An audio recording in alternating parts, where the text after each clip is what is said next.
everyone, and thanks for joining us. I'm Jennifer Beatty-Yen, the Film Lab CEO. This fall, Film Lab is launching a powerful new interview series spotlighting women leading the charge in film and TV. In Elevating Women in Entertainment, top industry insiders share unfiltered insights. The interview series is free on our YouTube channel at Film Lab Inc. All right, today we are so excited to have the amazing, the fabulous, just the best ever, Jandiz Estrada Cardoso. She is Sundance Institute's Director of Episodic Programs. And Jandiz, thank you so much for being here. I am honored. Hi, everybody. Hi, Jen. Hi from LA. Can we start by just if you could tell everybody a little bit about yourself, your background, and what you do?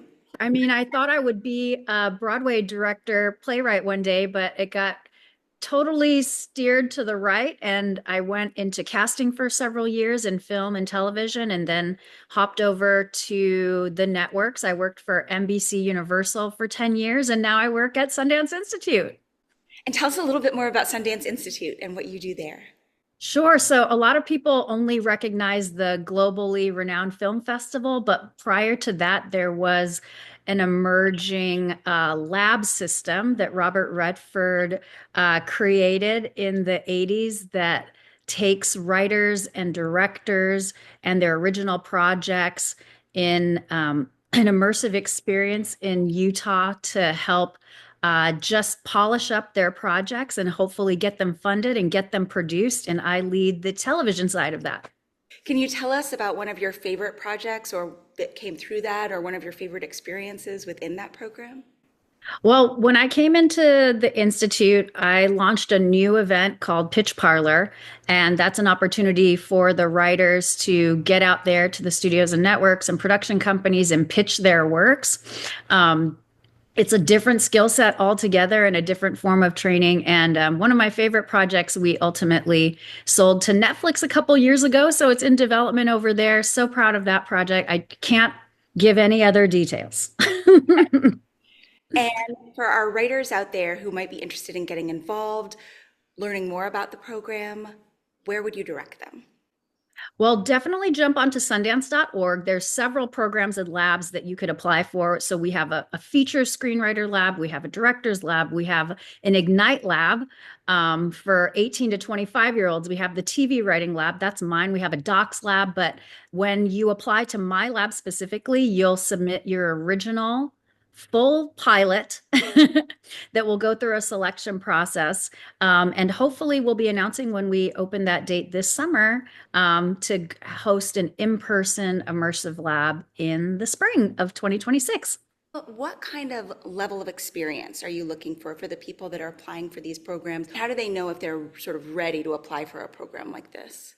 Well, we definitely don't want you to submit your first draft. I mean, it's very rare that you're fresh out of school and your script gets accepted. Most often people apply year after year, and after their third year, a script of theirs gets in.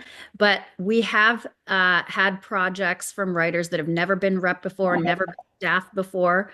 That doesn't disqualify you from applying if you have been staffed, but the two most recent projects that sold out of our lab were from two writers that were not repped, and then another writer that's never been staffed. So disregard any negative forces telling you don't have enough experience, but we just don't want you to give us your first shot out the gate. I would recommend before you submit to Sundance that you have extensive rewrites and feedback from trusted professionals before you put yourself out there, because we only want to see your best and boldest. So whatever you have been studying, make sure that you add your particular brand of spice and mojo with something bold to say that is very fearless, that really has a gift for everyone around the world. And for people that may not have access to a lot of industry professionals, but are interested in getting into writing, they might not be ready to apply here, but what kind of advice would you give them? Well, Sundance does have a digital training platform. It's called Collab. So Collab is something that you could subscribe to on a membership basis. There's a lot of free programming on there. There's self-guided courses for screenwriting, specifically for features, specifically for pilots. And you can get some training on there that's very, very inexpensive. Like for $600, you could take so many courses and you can do that at your own pace in the comfort of your own home around the world. I would say that our last cohort of fellows, actually, from my virtual lab, we had someone from Dublin, from London, from Austin, from Milwaukee, from New York, from Austin. So it was a big cohort that was very widespread across the Atlantic. So you don't have to be based here in LA to be a Sundance fellow. We want women to embrace all the all the hypocrisies that exist out there, telling us what not to talk about, and know that there are truly no limitations to what you're saying and what worlds you belong in and what spaces you can dominate. We just want you to steer clear of any of the archetypes and perhaps generalized topics that we've explored very deeply recently. We want something else, maybe something unworldly. And one person wrote in and she said, can you share a story in which your gender had an impact on how you were treated in the entertainment industry and the way you would recommend reacting if something like that occurs?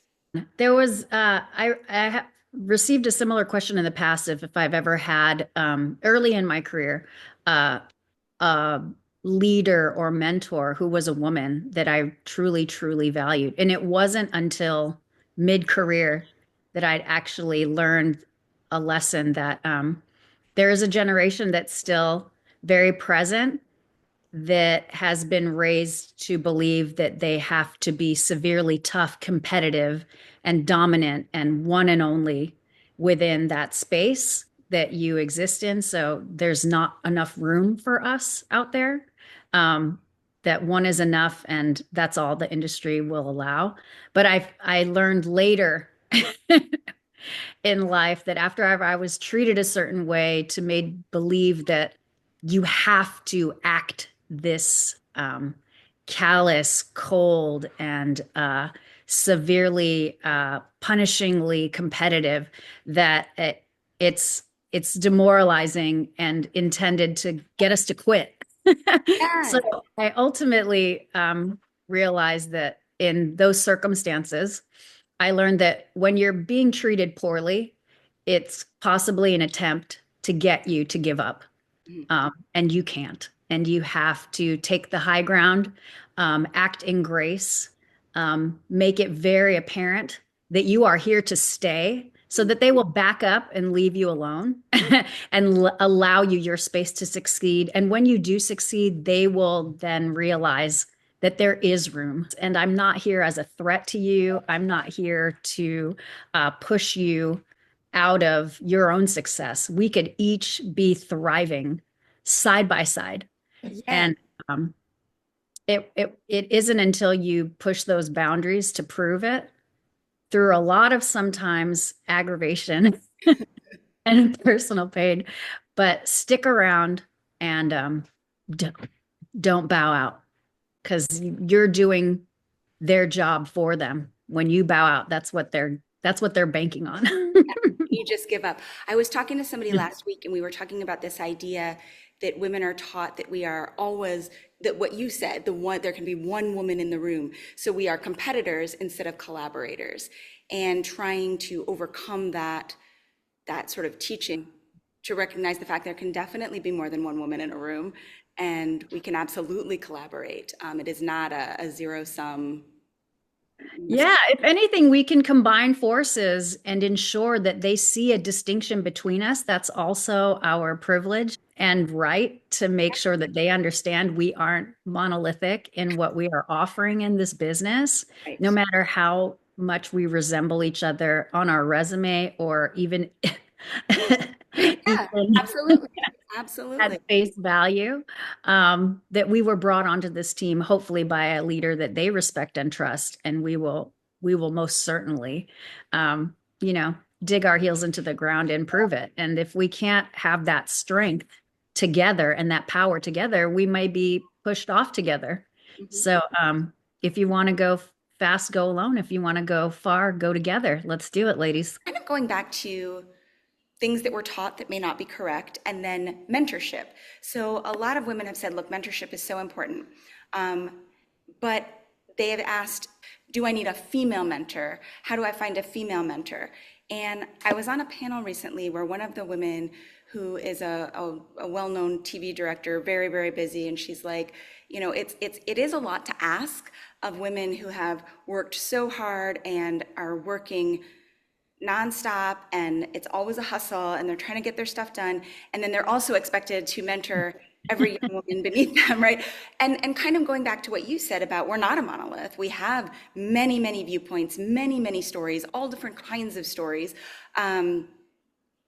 Is it fine, to grab your mentorship where you can get it? Is it fine to have a male mentor? Oh, definitely. I mean, there's lessons to be learned from people that you disagree with, people from entirely separate aspects and walks of life experience. Like I said, I have been employed by many women in my early career that treated me quite unfairly, and I learned from them. Depends on what kind of lessons you're ready to learn, right? So I mentor for a lot of organizations. One is Color Entertainment, and it's a long existing mentorship that I meet with my mentor every month, and we have like Zoom lunches for an hour.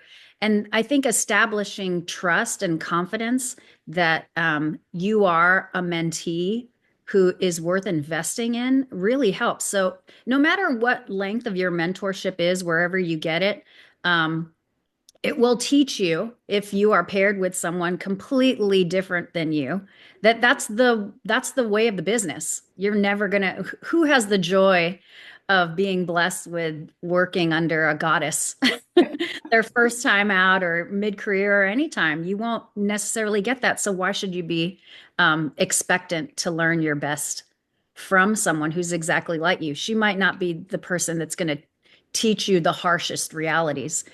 She will give you blessings and gifts in other areas. But take it where you can get it, absolutely. But also know that whoever you are paired with in your mentorship, it's upon you to instill in them that you are an investment and that you have an offering as well. You're not just here to show up with hands open, that you have an opportunity to gift them something valuable, if not today and in the future, because you've got the goods. And that can be made clear in one meeting. And you can follow up in many different ways and just say, can I share this with you? Can I invite you to something? Can I offer you something? So give your mentor something to look forward to in you. And that goes a long way. Yeah, I think that is so important too. And to remember that mentorship is a two-way street, and that to have a successful mentorship, the mentee also needs to be giving. This is not just a taking, what can you give me? What can you give me? It's a Yeah. true collaboration. Well, thank you so much. I know you're incredibly, incredibly busy right now. We greatly appreciate your time and all your amazing insights. Just thank you so much for being with us. It's my pleasure. Anytime.